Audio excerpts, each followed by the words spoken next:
추운 날씨 중에도 이렇게 하나님 앞에 나오신 우리 믿음의 식구들을 하나님이 기뻐하시고 또 은혜와 축복으로 충만케 해주실 줄 믿습니다. 또한 우리를 불러주신 우리 하나님 앞에 감사와 찬양을 올려드립니다. 오늘 말씀은 고넬료의 경건, 이런 제목을 잡았습니다. 고넬료의 경건한 믿음에 대해서 본문의 말씀을 하고 있습니다. 먼저 본문의 이 사건이 일어난 그 장소에 대해서 말씀을 하고 있습니다. 1절 말씀에 가이사랴에 이렇게 말씀을 했습니다. 가이사랴 도시는 성경에서도 여러 번 이렇게 언급되고 있는 도시입니다. 예루살렘에서 105km 북서쪽, 지난주일 말씀에 나온 욥바에서는 북쪽으로 한 50km 정도, 욥바도 지중해 해안의 항구 도시이고 거기서 북쪽으로 50km 올라가면 거기에 가이사랴라는 항구 도시가 있습니다. 이 도시는 예수님이 태어나실 때 이스라엘 왕이었던 헤롯, 그 헤롯이 주전 25년 6년경서부터 10여 년간에 걸쳐서 건축한 도시입니다. 그래서 로마 황제 가이사 아우구스도에게 봉헌을 했는데, 그에게 바쳤는데 그 가이사의 이름을 따서 가이사랴라, 황제를 가이사라 이렇게 부르는데 가이사랴라는 이름을 지은 것입니다. 그래서 가이사랴가 되었습니다. 여기에 로마 총독부가 있고 이스라엘에서 가장 큰 도시로 당시에 알려져 있습니다. 그리고 헬라 사람들이 많이 살고 있는 도시였습니다. 말하자면 국제도시라 이렇게 말할 수 있겠습니다. 그런데 성경에도 많이 나오는데 바울 사도께서 다메섹에서 예루살렘에 가셔서 전도하다가 예루살렘을 떠나서 고향으로 갈 때, 다소 고향으로 갈 때 이 가이사랴를 통해서 고향으로 갔다라고 말합니다. 그리고 2차, 3차 전도 여행을 마치고 예루살렘으로 갈 때도 바로 이 가이사랴를 거쳐서 예루살렘으로 갔다, 이렇게 말씀을 하고 있습니다. 그리고 대헤롯의 아들 헤롯 아그리파 1세가 성경이 쓰여질 때는 그때입니다. 헤롯 아그리파 1세, 이 사도행전이 쓰여질 때 이 도시의 항구에 있는 대연극장이 있는데 거기서 연설을 하고, 교만한 연설을 하고 벌레가 먹어서 죽었다, 사도행전 12장에 나오고 있습니다. 지난번 성지의 순례 때 거기 가서 그 헤롯이 연설했다는 대연극장에 그 앞자리에 서서 이렇게 청중석을 둘러보고 그런 일도 했습니다.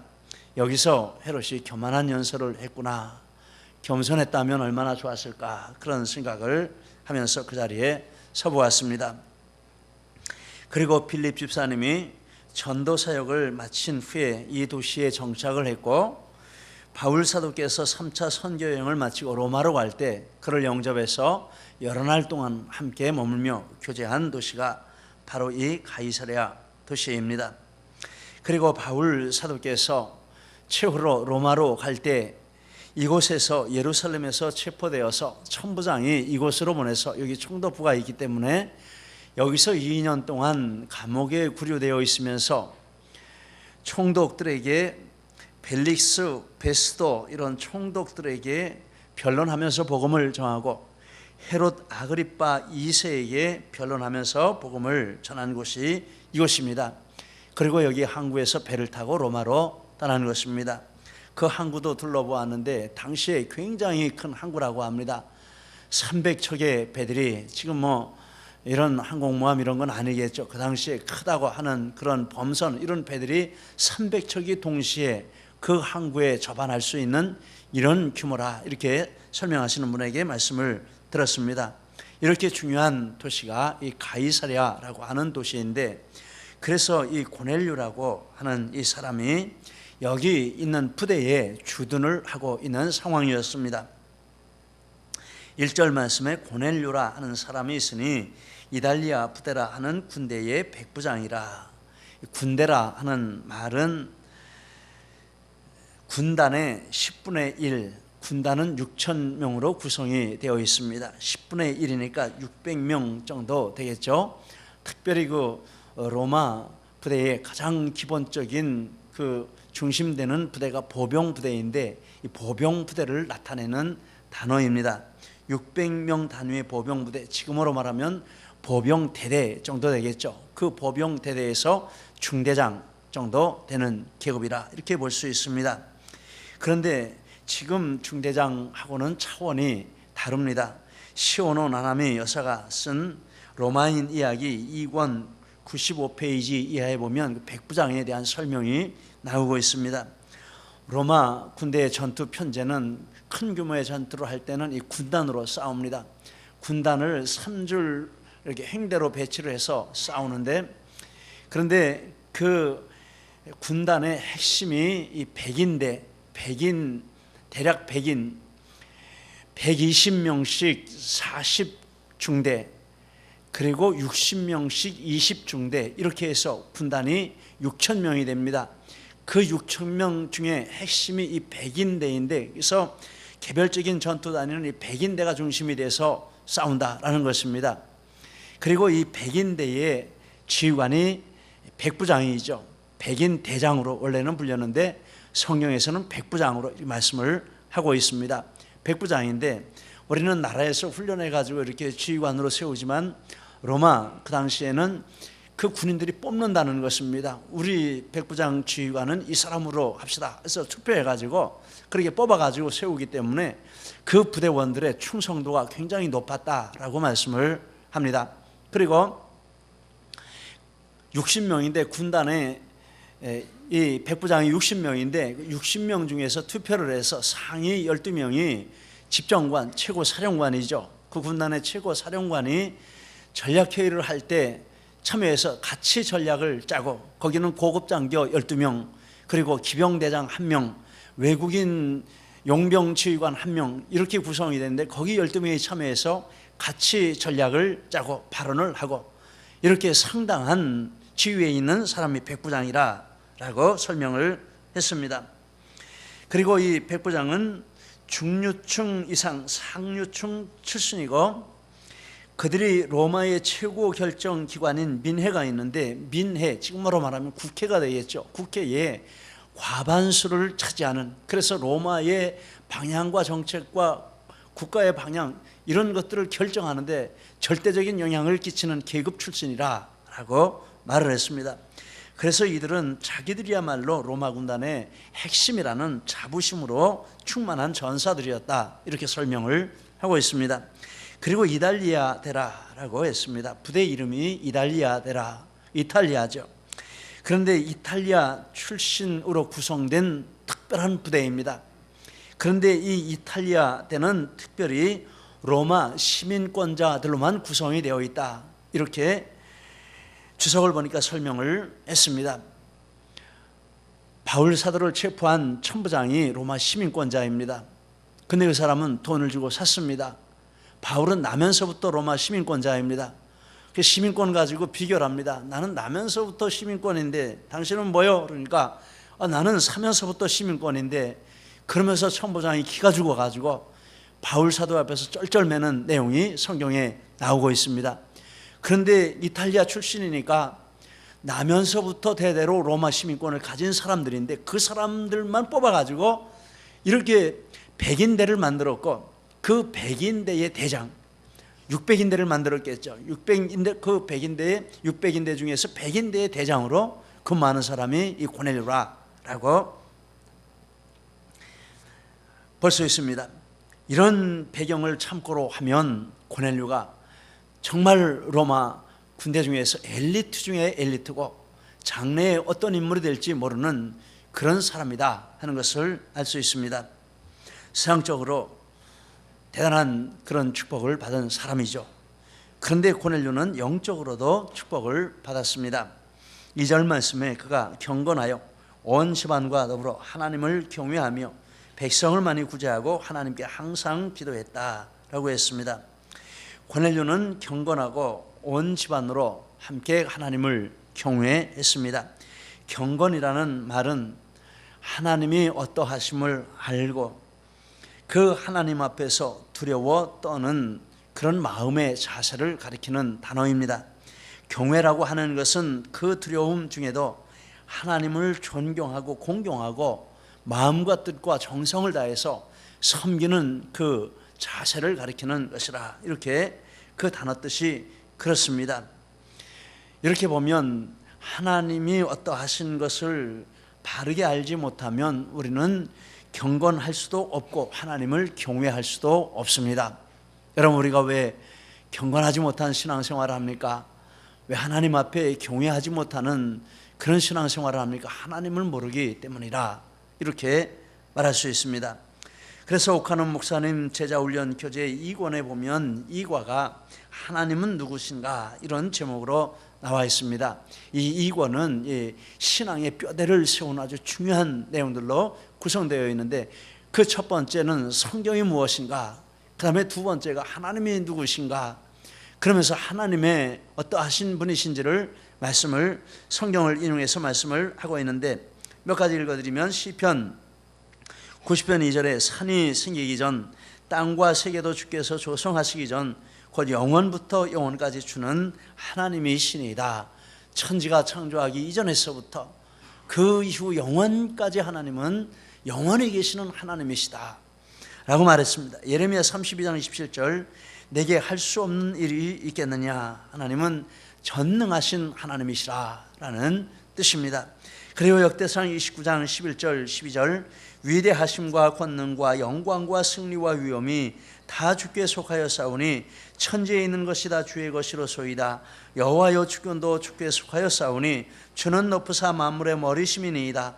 부와 규가 주께로 말미암고 또 주는 만물의 주자가 되사 손의 권세와 능력이 있사오니 모든 사람을 크게 하심과 강하게 하심이 주의 손에 있나이다 라고 했습니다.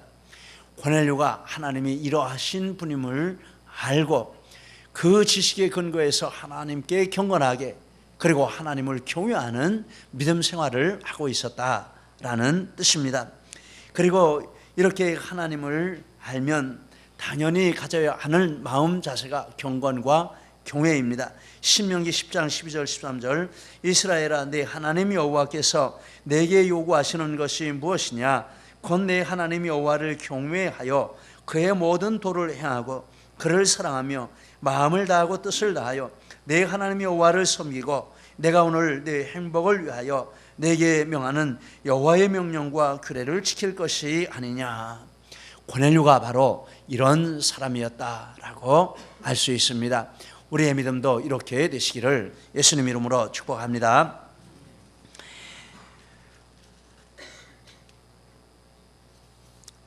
고넬료는 백성을 많이 구제했습니다. 위로는 하나님을 경외하고, 그리고 아래로는 백성을 구제하는 일을 했습니다. 구제라 하는 말에 두 가지 뜻이 있습니다. 첫 번째 뜻은 마음의 태도, 자세를 가리키는 것입니다. 불쌍히 여기는 마음, 긍휼히 여기는 마음, 역지사지로 내가 저 처지라면 나는 어떠했을까라는 이런 역지사지의 마음. 그래서 구제라 하는 말은 행동 이전에 마음의 문제라 하는 것을 알 수 있습니다. 그렇지 않습니까?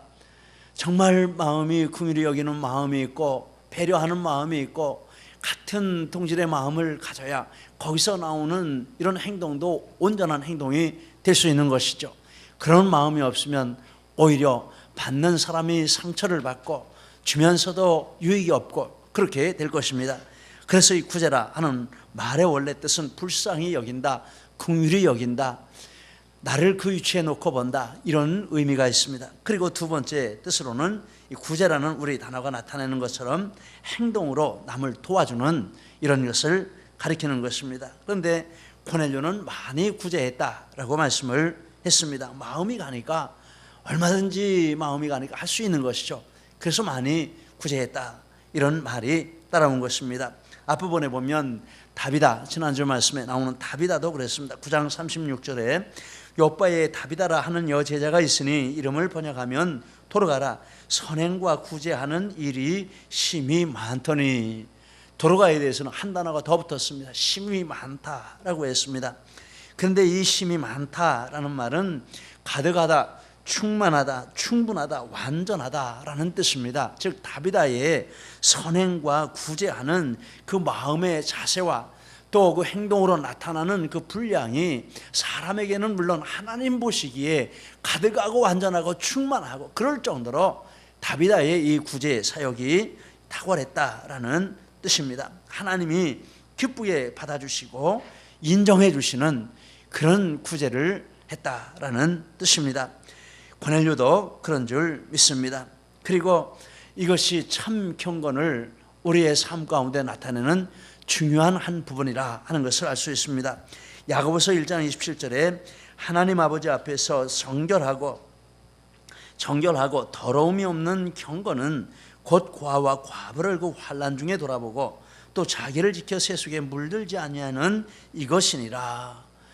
경건이 우리 눈에 보이게 나타나는 방편이 바로 고아와 과부를 돌아보고 환난 중에 있는 자들을 돌아보는 것이라, 이렇게 말씀을 했습니다. 우리 성경 한 곳 오늘은 좀 찾아서 한 군데 한번 읽어보시겠습니다. 이렇게 구제에 대한 말씀이 있습니다. 이사야 58장 7절에서부터 12절 말씀이 되겠습니다. 우리 다 같이 한번 찾아서 읽으시겠습니다. 이사야 58장 7절에서 12절 말씀, 우리 마음에 담아 두기를 바라면서 우리 같이 한번 천천히 읽겠습니다. 구약성경 1039페이지 이사야 58장 7절에서부터 12절 말씀, 구제의 축복에 대해서, 구제의 자세에 대해서 말씀을 하고 있습니다. 찾으셨으면 우리 다 같이 읽도록 하시겠습니다. 이사야 58장 7절에서부터 12절 같이 읽습니다. 시작. 또 줄인 자에게 내 양식을 나누어 주며 유리하는 빈민을 집에 들이며 헐벗은 자를 보면 입히며 또 내 권력을 피하여 스스로 숨지 아니하는 것이 아니겠느냐. 그리하면 내 빛이 새벽같이 비칠 것이며 내 치유가 급속할 것이며 내 공의가 내 앞에 행하고 여호와의 영광이 내 뒤에 호위하리니 내가 부를 때에 나 여호와가 응답하겠고 내가 부르짖을 때에는 내가 여기 있다 하리라. 만일 내가 너희 중에서 멍에와 손가락질과 허망한 말을 취하여 버리고 줄인 자에게 내 심정을 동하며 괴로워하는 자의 심정을 만족하게 하면 내 빛이 흑암 중에 떠올라 내 어둠이 낮과 같이 될 것이며 여호와가 너를 항상 인도하여 메마른 곳에서도 내 영혼을 만족하게 하며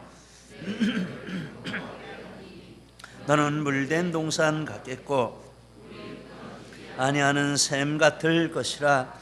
내게서 날 자들이 오래 황폐된 곳들을 다시 세울 것이며 너는 역대에 파괴된 기초를 쌓으리니 너를 일컬어 무너진 데를 보수하는 자라 할 것이며 길을 수축하여 거할 곳이 되게 하는 자라 하리라. 아멘. 참 귀하고 아름다운 말씀이 아니겠습니까? 우리 교회도 작은 교회이고 교회 안에서도 할 일이 참 많은 것 같습니다. 그렇지만 가능한 이웃들과 나누는 일을 많이 하려고 생각합니다. 여기저기서 이렇게 도와달라는 요청도 많이 들어옵니다. 그래서 다 물질적으로 돕거나 이런 것은 할 수 없을지 모르지만 마음적으로라도 위해서 기도해주고 또 할 수 있는 대로 함께 구제하는 일에 참여하고자 이런 마음을 가지고 있습니다. 얼마 전에는 최영 목사님이 신장 이식 수술을 하는데 자비로 해야 되는 상황이라 좀 말씀을 듣고 재정부에 말씀을 드려서 작은 것이지만은 일금을 이렇게 보내드렸습니다. 며칠 전에 지난 수요일에 노예 한 목사님, 선교사님이 전화가 왔습니다. 받아보니까 외국에서 15년 동안 선교 사역을 했는데 사모님이 우울증이 심각해서 귀국을 했다, 이런 내용을 말씀하시면서 교회도 힘들겠지만 기도해 달라고 전화를 드렸습니다. 목사님 기도해 주십시오. 그러면서 또 도우실 힘이 있으시면 치료비로 좀 이렇게 보태 주십시오. 이런, 근데 누구에게 도와달라고 전화하는 일이 얼마나 어렵습니까? 목회자 간에도 정말 어려운 일이죠. 그런데 이렇게 전화를 하셨습니다. 그리고 또 그저께 편지가 왔는데 노예 한 시찰장님이, 남부 시찰장님이 편지를 보냈는데 그 시찰에 속해 있는 한 목사님에 대해서 좀 도와달라, 이런 내용의 편지가 왔습니다. 제가 한번 읽어드리겠습니다.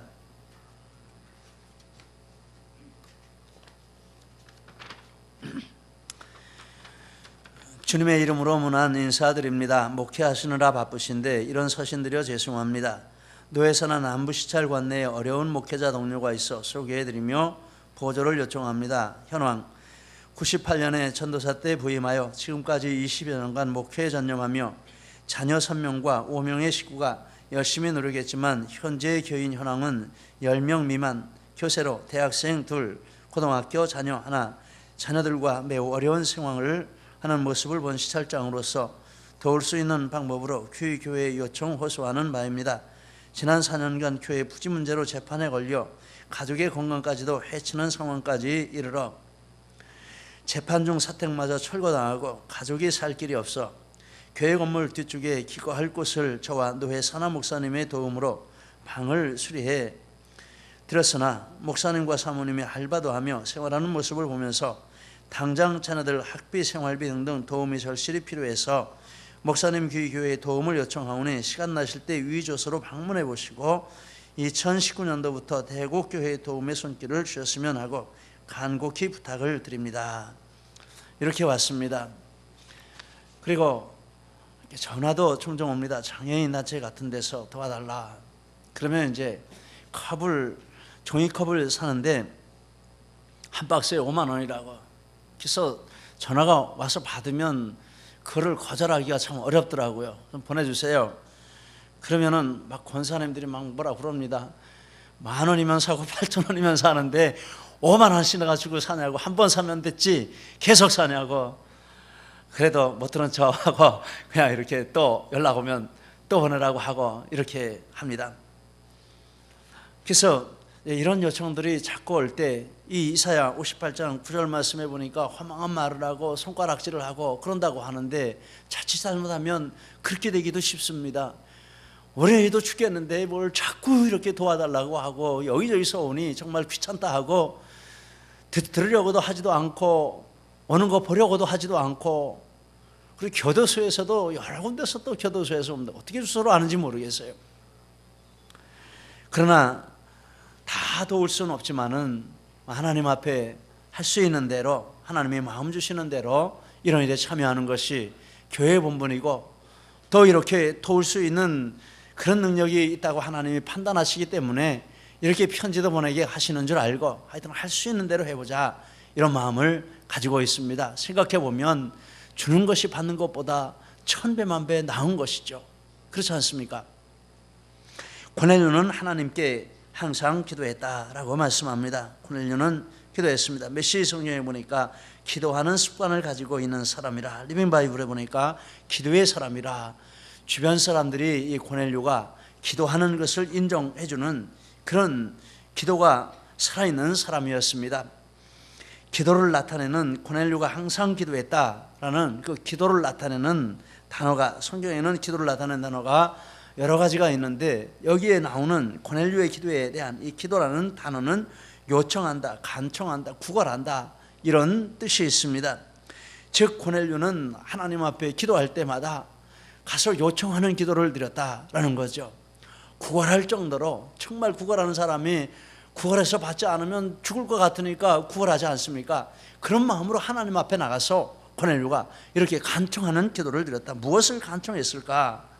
고넬료와 같이 이런 안정된 사람이 뭘 간청했을까 생각을 하며 성경을 보니까 2절 말씀에 백성을 많이 구제하고 하나님께 항상 기도하더니, 이렇게 구제와 기도가 연결이 되어 있고, 또 4절에도 구제와 기도가 하나님께 상달되어 기억하신 바 되었다라고 이렇게 두 단어가 이렇게 연결이 되어 있고, 특별히 2절에 보니까 많이 구제한다라는 말이 먼저 있고 그 다음에 기도한다라는 말이 나와 있습니다. 가만히 그 부분을 보면서 생각하니까 고넬료가 기도한 이것은 이렇게 이렇게 마음을 들이고 행동으로 구제하는 중에 정말 기도할 사람들이 많이 있어서 그 사람들의 어려운 문제를 붙들고 자기가 할 수 있는 부분도 있고 할 수 없는 부분도 있지 않겠습니까? 이건 하나님이 해주셔야 된다, 이런 부분도 있지 않겠습니까?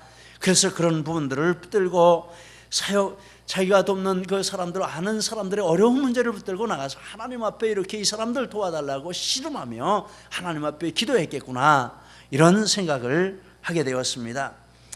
맞는 판단이라고 생각이 됩니다. 그래서 이렇게 내 문제 가지고 기도한다면 이렇게 매달리면서 이렇게 하겠습니까? 이런 신분에 있는 사람이 뭐 자기 그렇게 기도할 것이 있겠습니까? 가족이 또 하나님 잘 믿고 행복한 가정인데, 그러니까 이제 사역을 놓고 기도하는 거죠. 여러분, 우리가 하나님 앞에 깊이 있게 마음을 기울여 사역하면 그 사역을 통해서도 하나님 앞에 하나님이 받으시고 또 우리의 기도를 깊이 있게 하는 이런 기도도 많이 하나님이 주실 줄 믿습니다. 사역 안 하고 그냥 건성 신앙생활하면 무슨 기도 제목이 그렇게 있겠습니까? 기껏해야 육신적인 기도하죠, 이기적인 기도하죠. 그런데 사역하다 보면 이렇게 정말 하나님 앞에 다른 사람을 위해서 하나님이 기뻐 들으시는 그런 기도의 제목으로 간절하게 기도의 씨름과 기도의 싸움을 하는 이런 기도도 하나님이 하도록 축복해 주시는 줄 믿습니다. 작년 다니엘 기도회 때 강사였던 꼴찌 박사 조명환 건국대 교수님의 책을 우리가 간증도 재미있게 듣고 또 책도 감명 깊게 읽었습니다. 고3 때 꼴찌를 헤맸습니다. 그래서 대학도 갈 수 없는데 하나님의 은혜로 대학에 들어가고 또 유학도 갔습니다.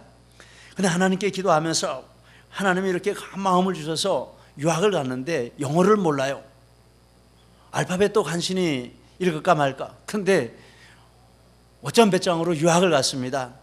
근데 유학 간 학교에서 영어도 못하죠, 말도 못하죠, 알아듣지도 못하죠, 레포트도 못 내죠. 그러니까 퇴학을 났어요. 아무리 공부를 시키려 해도 따라올 수 없으니까 퇴학을 나서 1년 동안 자녀들이 있죠, 아내 있죠, 또 부모님 고향에서 기도해 주고 계시죠, 처가댁이 있죠. 그러니까 학교에서 잘렸다는 말을 못하고 학교에 간다고 하고 공원에 가서 1년 동안 기도했다는 것입니다. 하나님, 기도할 때 하나님이 가라는 강한 마음 주셔서 길을 열어주셔서 왔는데 이럴 거면 왜 유학 보내주셨어요? 그러면서 학교 간다고 나와가지고 공원에서 1년 동안 기도를 했다고 합니다.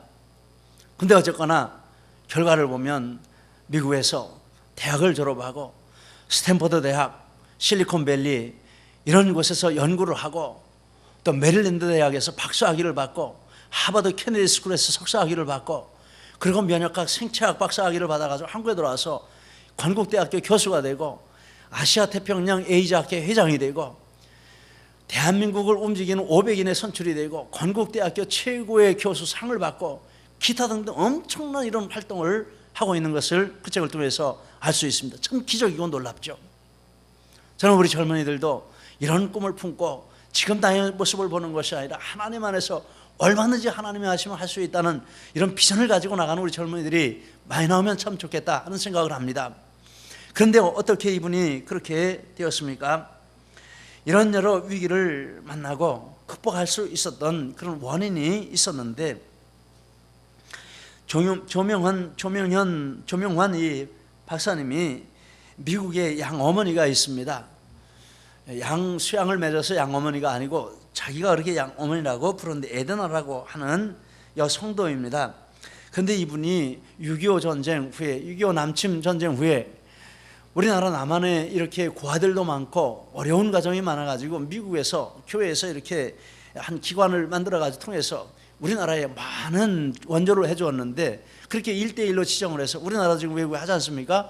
1대1로 지정을 해서 이렇게 했는데 그 에드나라고 하는 여성도가 이 조명환이라고 하는 어린아이에게 연결이 된 겁니다. 그때부터 매달 일정액과 편지를 보냈는데 하나님이 너를 사랑하신다, 하나님을 믿으라, 나는 너를 위해서 기도한다, 이렇게 매달 편지를 보냈는데 그런데 위기 때마다 이 편지가 오고 그리고 돈이 오고 그리고 편지 안에 하나님이 너를 사랑하신다, 하나님을 신뢰하라, 내가 너를 위해서 기도한다, 이것을 볼 때마다 마치 하나님의 음성을 듣는 것처럼 용기가 나고 힘이 나고 이렇게 나를 위해서 물질을 보내주고 기도해 주는 분이 계시는데 내가 여기서 포기하면 안 되지. 그러면서 용기를 얻고 골짜기를 건너고 산을 넘어서 결국은 이렇게 고지에 서고 하나님께 위대하게 쓰임받는 그런 자리에 서게 되었다라는 것입니다. 그런데 그것을 몇 년 동안 했느냐 하면 그분이 세상을 떠날 때까지 45년 동안 했다는 것입니다. 그래서 그 어머니를 찾아가 보니까 자기보다도 더 못 사는데, 결혼도 하지 않은 상황에서 자기보다 더 못 사는데 정말 생활비 전부를 보내는 것처럼 이렇게 해서 45년 동안 자기에게 보낸 것을 알고 너무나 감사하고 또 어머니를 다시 보게 되었다, 이런 내용이 거기에 나오고 있습니다. 고넬료가 이렇게 하나님 앞에 기도하면서 이런 기도했는데 이렇게 그 구제 사역을 놓고 하나님 앞에 기도하는 것입니다. 그리고 하나님께 기도했습니다. 기도를 받으신 분이 하나님이신 것을 분명하게 기억을 하고 하나님 앞에 기도했습니다. 고넬료는 기도도 구제도 하나님께 대해서 했습니다. 사람을 보고 한 것이 아니고 하나님께 대해서 했습니다. 4절 말씀, 내 기도와 구제가 하나님 앞에 상달되어 기억하신 바가 되었으니, 어려운 모든 일을 할 때 하나님께 정말 하나님이 받으시는 것으로 알고 하나님을 향하여 할 때 하나님이 받으시고 축복하시는 줄 믿습니다. 그리고 고넬료는 이렇게 기도의 사람이었고 간절하게 기도했는데, 그리고 항상 기도했습니다.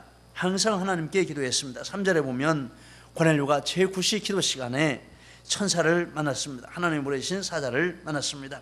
그렇게 보면 고넬료가 유대인들의 기도의 습관을 따라서 3시, 6시, 9시 하루에 3번씩 하나님 앞에 기도 시간을 지켜서 기도한 것을 알 수 있습니다. 무엇이든지 규칙적으로 기도하는 것이 가장 효과적인 줄 압니다. 규칙적으로 하는 일이 가장 효과적인 줄 압니다. 운동도 규칙적으로 하는 것이 최고의 효과가 나오고, 공부도 규칙적으로 하는 것이 가장 효과적이고, 기도도 역시 그러한 줄 믿습니다. 우리도 기도 시간을 정해놓고 그 시간을 지키시기를 축복합니다. 와서 졸든지 자든지 상관없이 이 시간은 내가 하나님께 약속한 시간이고 하나님 앞에 이 시간은 내가 바친다, 이런 마음을 가지고 그 자리를 지키고 나갈 때 그 자리에서 고넬료는 하나님의 응답을 받고 천사를 만났습니다. 우리도 그 자리에서 하나님의 음성을 듣고 또 하나님께 응답받고 축복받는 이런 역사도 있을 줄 믿습니다. 고넬료의 기도 중에 하나님의 사자가 나타나서 이렇게 말씀을 해주었는데, 첫째, 고넬료의 기도와 구제가 하나님 앞에 상달되어 기억하신 바 되었다, 4절의 말씀을 하였고, 그리고 지금 사람들을 요바에 보내어 베드로라 하는 시몬을 청하라. 그는 무도장이 시몬의 집에 유숙하니 그 집은 해변에 있다, 6절 7절에 말씀을 했습니다. 앞서 말씀드린 대로 고넬료는 기도 제목이 구제에 대한, 사역에 대한 기도 제목이었습니다. 그 사람들을 놓고 열심히 하나님 앞에 정말 간절하게 기도했는데, 그런데 이제 기도 응답을 받는데 그 기도 응답은 전혀 기도 내용과 다른 것이었습니다. 상상도 못했고 기대하지도 못했던 그런 기도의 응답을 받았습니다. 베드로라는 사람을 청하라. 베드로라는 사람을 청하라. 우리가 하나님 앞에서 기도할 때 우리에게도 하나님이 다른 것으로 응답하시는 이런 은혜가 있을 것입니다.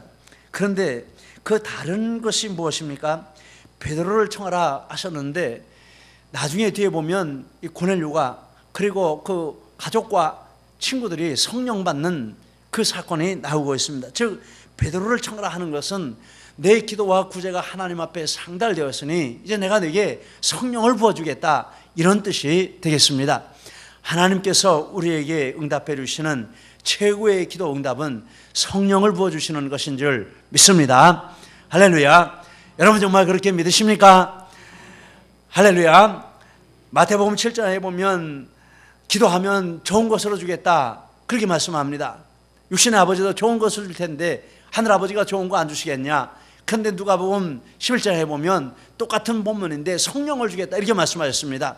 우리는 성령을 부어주심 받는 것이 최고의 기도의 응답인 줄 믿습니다. 성령 충만 기도해서 받으시기를 축복합니다. 그리고 사자는 베드로에 대해서 자세하게 말씀을 해주셨습니다. 지금 베드로가 요바에 있고 누구네 집에 있고 어느 위치에 있고 자세하게 말씀을 해주셨습니다. 하나님 앞에 기도하고 응답받고 인도받아서 하는 일은 아주 쉬운 줄 믿습니다. 기도하지 않고 일을 어렵게 하지 말고 기도해서 이렇게 쉽게 일해 나가시기를 축복합니다.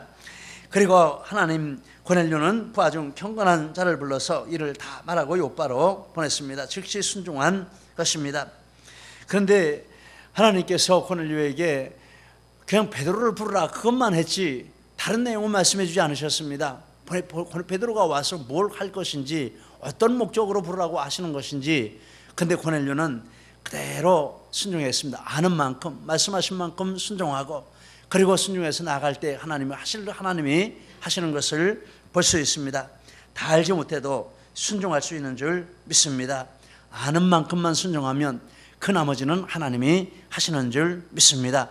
고넬료가 이렇게 하나님 중심으로 경건한 믿음으로 지금까지 왔기 때문에 하나님이 이렇게 말씀하시는 것에 대해서 여기에서도 아는 만큼 비록 그 뜻은 다 알지 못하고 그 계획을 다 알 수 없지만 하나님을 알기 때문에 하나님을 신뢰하기 때문에 이렇게 하나님 앞에 그대로 순종해서 나중에 성령 세례까지 받는 이런 축복을 받은 것을 볼 수 있습니다. 저 여러분도 고넬료의 경건함 같이 경건함과 하나님을 경외하는 믿음으로 하나님 앞에 행하시기를 예수님 이름으로 축복합니다. 기도하시겠습니다. 우리 이 말씀 붙들고 함께